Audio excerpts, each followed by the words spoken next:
नमस्कार साथीहरू, welcome and back to my channel. आउनुहोस् साथीहरू, युट्युब सब्सक्राइब लाइभ कसरी हेर्न सकिन्छ यसको लागि सर्वप्रथम आफ्नो क्रोम ब्राउजर ओपन गर्ने र ओपन गरिसकेपछि www.ytstudio.com सर्च गर्ने र यति गरिसकेपछि YT स्टुडियो लोगोमा क्लिक गर्ने र अब यति गरिसकेपछि थोडा जुम गर्ने। म चाहिँ थोडा जुम गर्छु। अहिले जुम गरिसकेपछि लेफ्ट साइडको एनालिस्टिकमा क्लिक गर्ने र क्लिक गरिसकेपछि अब एकैछिनमा लाइभ सब्सक्राइब देखिनेछ। नेटको प्रब्लम छ त्यसैले अलि चलिरहेको छैन नेट।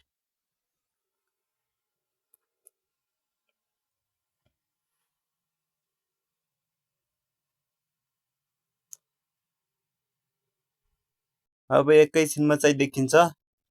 देखिन सक्यो। सी सब्सक्राइबमा क्लिक गर्छु। अब म यसमा क्लिक गरिसकेपछि अब सब्सक्राइब लाइभ देखिनेछ। हेर्नुहोस् साथीहरू, यसरी नै हेर्न सक्नुहुन्छ हजुरहरूले पनि। भिडियो कस्तो लाग्यो? मन परेमा like, comment, share and subscribe गर्न नबिर्सिनु।